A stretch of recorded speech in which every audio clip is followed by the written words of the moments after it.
You have been lied to about renting versus buying, and the lie is not even about money. It is about who you are allowed to become.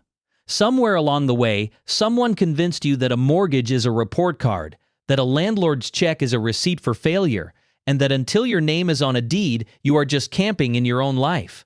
What if that entire framework is wrong, and the real question was never about rent versus buy at all?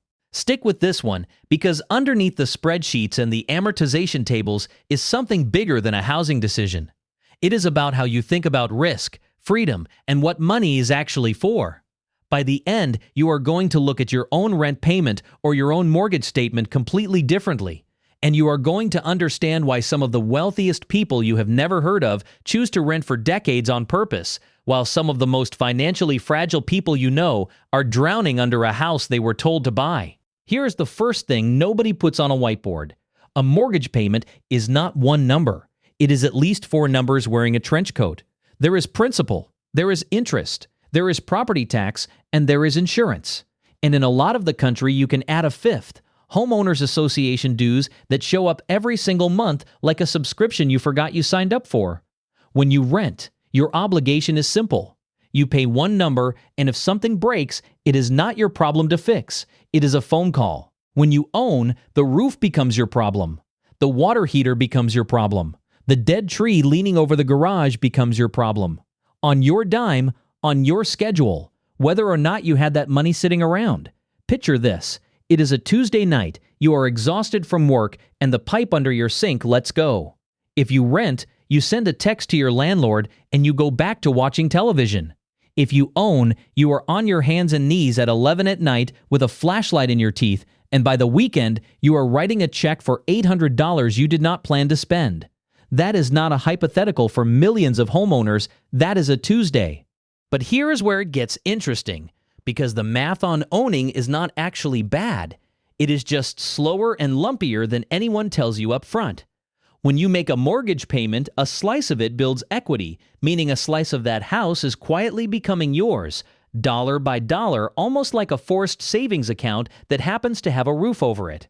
Over 15 or 30 years, that slice compounds, and if the home appreciates even modestly, the equity can grow into a real number, sometimes tens of thousands of dollars, sometimes far more, depending on the market and the decade you bought in. That is the entire argument for buying. Boiled down to one sentence. You are paying for shelter either way, so would you rather that payment build something you keep or build something your landlord keeps? It is a fair question. It is just not the whole question, because it ignores the price you pay to access that equity, and that price is flexibility. And this is the part most people miss completely. Renting is not the absence of a financial strategy. Renting is a financial strategy. When you rent, your capital is not locked into one address and one zip code. If a better job appears across the country, you give 30 days notice and you go. If the neighborhood changes, if the school district changes, if your life changes, you are not tied to an asset that takes months to sell and thousands of dollars in closing costs, agent commissions, and repairs just to unload. Selling a home typically eats somewhere around 6 to 10% of the sale price once you add up commissions, closing costs, and the fixes a buyer's inspector will demand.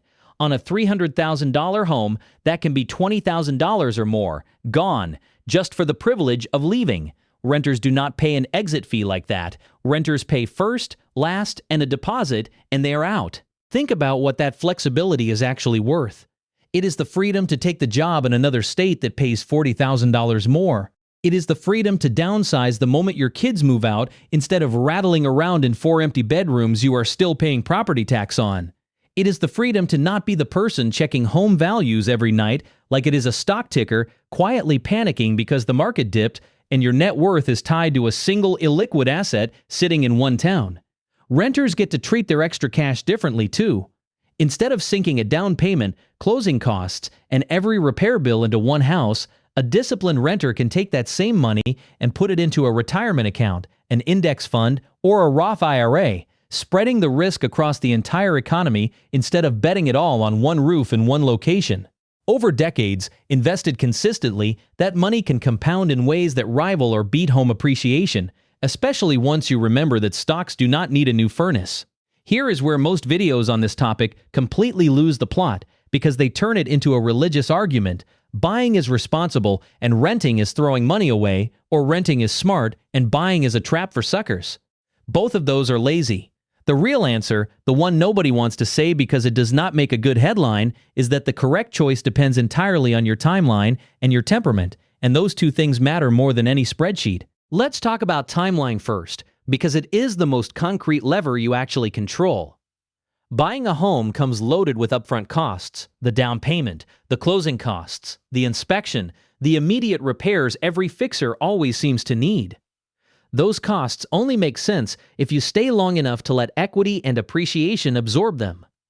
As a rough rule of thumb that financial planners lean on, if you are not reasonably confident you will stay in a home for at least 5 years, the transaction costs on the way in and the way out will likely eat any advantage owning might have given you.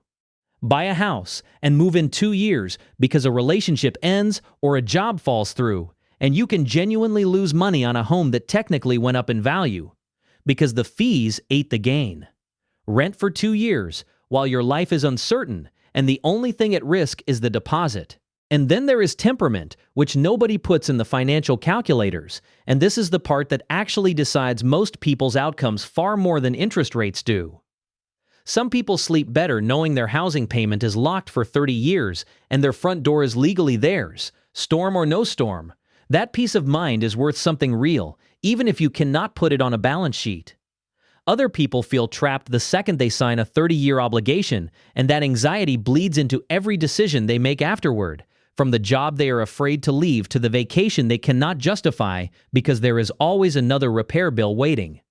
If owning a home makes you feel chained, that feeling has a cost too, even if it never shows up in a mortgage calculator. Now here is something that almost nobody says out loud, and it is the part that starts connecting everything back to that opening question about who you are allowed to become. The reason this debate gets so emotional is that homeownership got tangled up with self-worth somewhere in the last several decades.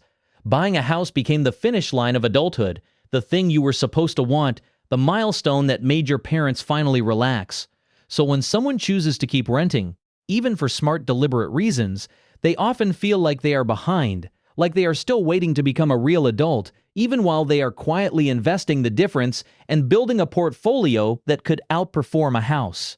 Meanwhile, someone who bought a home they could barely afford, just to prove they had arrived, can end up house poor, meaning almost every dollar they earn disappears into the mortgage, the taxes, and the repairs, with nothing left over for retirement, for emergencies, or honestly for living. Here's the second thing worth sitting with. There is no prize for owning a home you resent. Nobody hands you a trophy for being house poor at 40, eating ramen in a beautiful kitchen you can never afford to renovate, terrified of one more unexpected bill. And there is no punishment for renting responsibly while you build wealth somewhere more liquid and more flexible. The house is not the goal. The house is a tool. Sometimes it is the right tool, sometimes it is the wrong tool. And the only person who can tell you which is you, based on your actual life, not based on what your uncle at Thanksgiving thinks a responsible adult does. So how do you actually decide? Practically, without a lecture. Start by being honest about your 5-year outlook. If your job, your relationship, or your city feels unsettled, renting protects you from a decision you cannot easily undo. If you are planted, if you know where you want to be for the next decade, ownership starts making a lot more sense, both financially and emotionally. Next, run the real numbers, not the fantasy numbers. Add up the full monthly cost of owning, principal, interest, taxes, insurance, and a repair fund. Because if you are not budgeting for repairs, you are not budgeting at all. You are just guessing. Compare that honestly to your rent. If owning costs meaningfully more per month, ask yourself whether you are prepared to invest the difference if you keep renting. Because the promise of renting only pays off if you actually put that extra money to work instead of spending it on things that disappear. And this is the part most people never get told.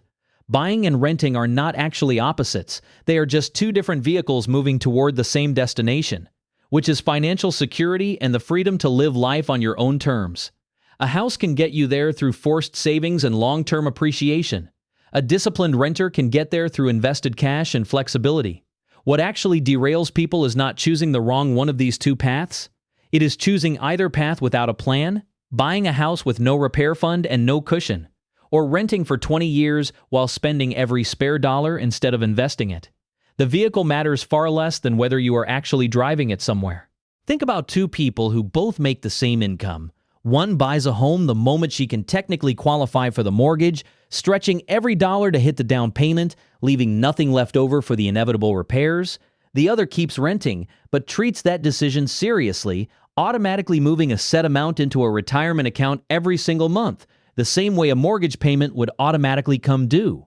10 years later, the first person may have a house that has appreciated nicely on paper, but she is also carrying credit card debt from 2 roof repairs and a broken furnace, because there was never a cushion built into the plan. The second person may not own property at all, but she has a growing account that she can actually touch, that does not require a real estate agent or a bank's permission to access, and that has been quietly compounding the entire time.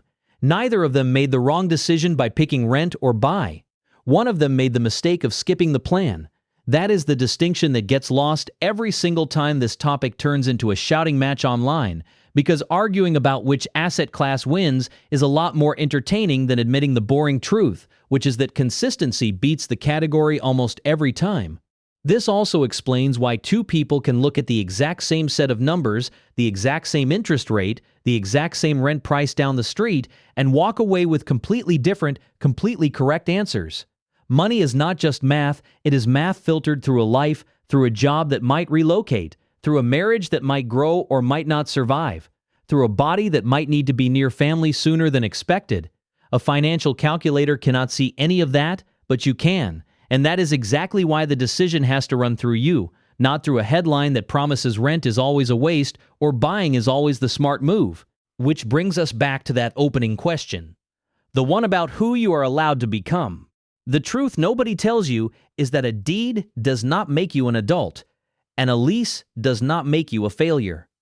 The identity people have built around homeownership, the idea that owning proves you made it, while renting proves you are still figuring it out, is a story, not a financial fact.